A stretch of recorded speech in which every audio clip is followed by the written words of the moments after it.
going on, guys? Welcome, Rabid here, and I'm pretty excited to be bringing you this one courtesy of Bitcoin merch. Obviously all links will be in the description, but look at the size of that box.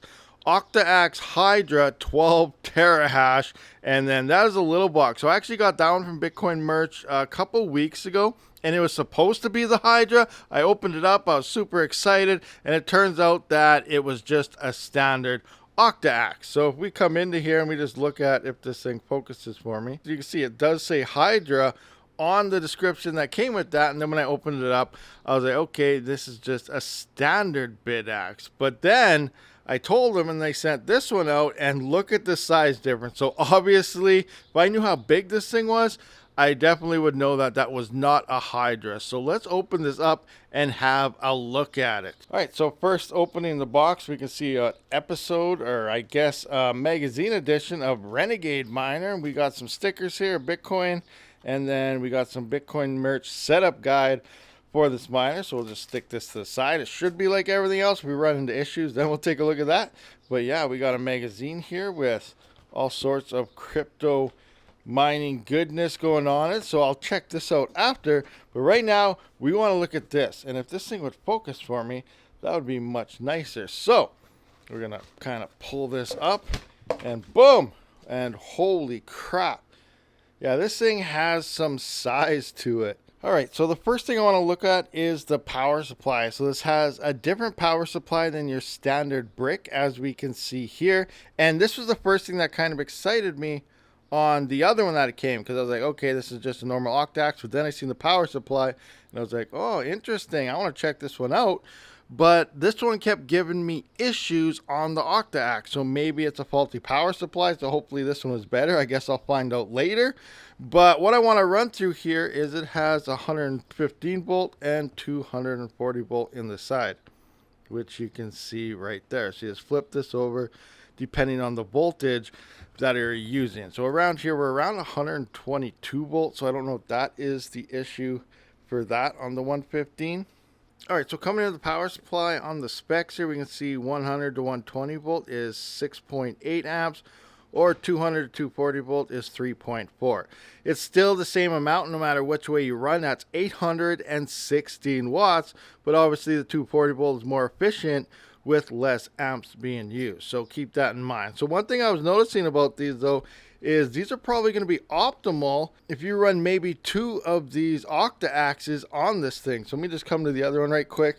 Looking at the cables here, because this one doesn't have the guard on, you can plug up to 3. So there's 3 positive, 3 negatives into this. So essentially you might be running these a little more efficient if you run more than one. Again, that's a test for a later date. And obviously you will save a whole bunch of room on power supplies and plugs utilizing one for multiple of these. So now that we got this here, and obviously you're going to need the proper plug for these, which also came with that one. So it definitely allowed me to run 2, because I do have 2 of the proper cables and plugs and everything for these Octaaxes. Even some of the newer Bitaxes are starting to use these XT30 type of plugs, so it may even work with those. But let's pull this thing out and see what it actually looks like now.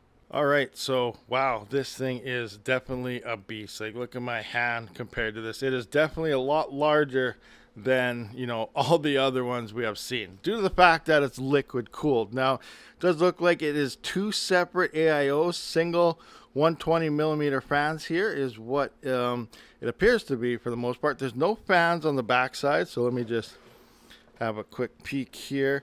Yeah, so you can see it's wide open there. Coming around. So let's plug this thing in, set it up, and see how much power it's actually using and what type of hash rates we're going to get out of this. One thing I am liking about the Hydra cooled ones is they don't seem to overheat as easily. Actually, I haven't even seen the Hydra ones overheat yet versus, you know, the standard air cooled ones. Now, I don't know if you can tell, but that is a 30 amp fuse in there beside the power plug. And the other thing I like about this is because it takes a lot more to overheat. As things start getting too hot and overheating, they pull more power, and a lot of people have been reporting the fuses and stuff blowing very easily, and that happens, I've noticed, in my previous ones when things get warm out. But I have yet to see that happen in the Hydra ones, so it's going to be interesting to see how this works out long term. All right, so I do have it on right now. It looks like we are hashing around 12.2 terahash or 12,213 gigahash, but I do see something that's not working right now. I'm going to give you guys 5 seconds. Tell me if you can see what I see as well. And obviously this probably should have been found in pre-check operations, but I just plugged it in and went with it, see what happens.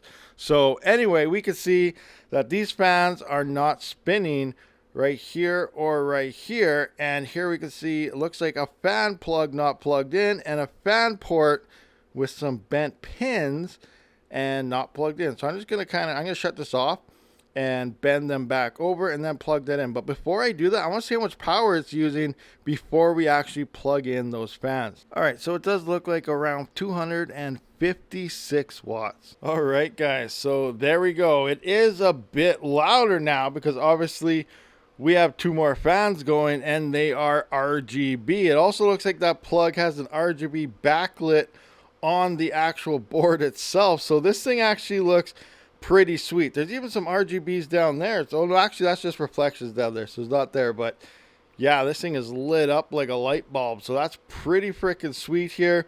Obviously, if you like the way something looks, this does take top notch in anesthetics. But now we got to get some hash rate and see how much power we're utilizing with two fans running. The pumps were running before, but we didn't have those two fans going. All right, so we are rocking 12.2 terahash on the little display here. Let's take a look at our power consumption. All right, guys, so pretty insane, but that is not an error.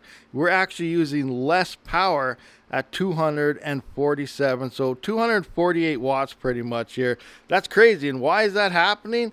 Probably because the fact that when things are cooler, they run a lot more efficient. So having those two fans on, even though the fans are going to be drawing more power, because the chips are cooler, they're actually being much more efficient. So we are seeing less power being used with them on. All right, guys, so when it comes to the heat here and the air-cooled miners, we can see this guy right here, miner overheated. Now, if it's not miner overheating, you get PSU fault. So here we can see here, PSU fault, PSU fault, PSU fault, but guess what?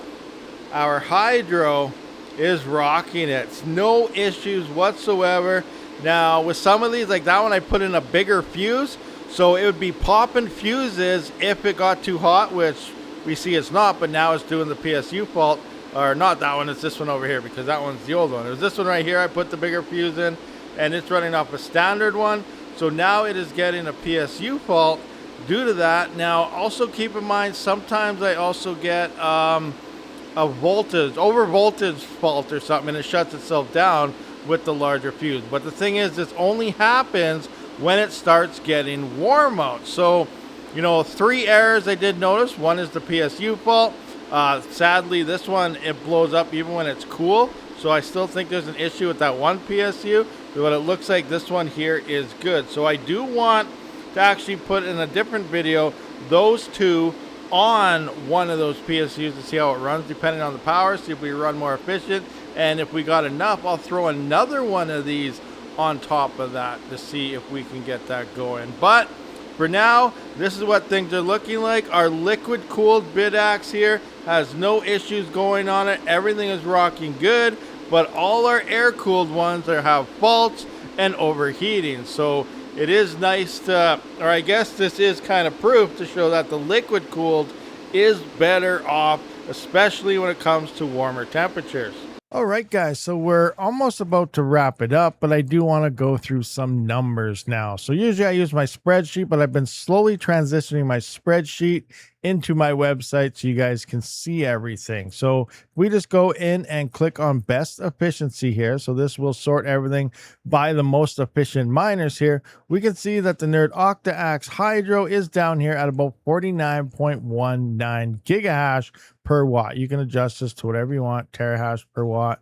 Now you can see it's 0.0492 terahash per watt of power used. I like to use gigahash just to give you a better range of miners, plus those USB ones and stuff hash in gigahash, so you can kind of compare that versus them. But for the most part, we can see this is getting 49.19 gigahash per 1 watt of power. That's pretty much how this works. Then number one, we can see that the Avalon Q, based on my testing, is 63.18 with 4 different modes. And if you click on that, you can see all the different modes and stuff. But coming in to look at this, let's see exactly what the numbers ended up as. So for the specs, it should be, based on websites and stuff, 12 terahash at 200 watts. So we can see, based on my testing, it is minus 18% difference. So it's 18% worse of the recommended specs here, because I ended up with 12.2 terahash at 248 watts, which gives us that efficiency here of 49.19. This does use 71 cents per day in power.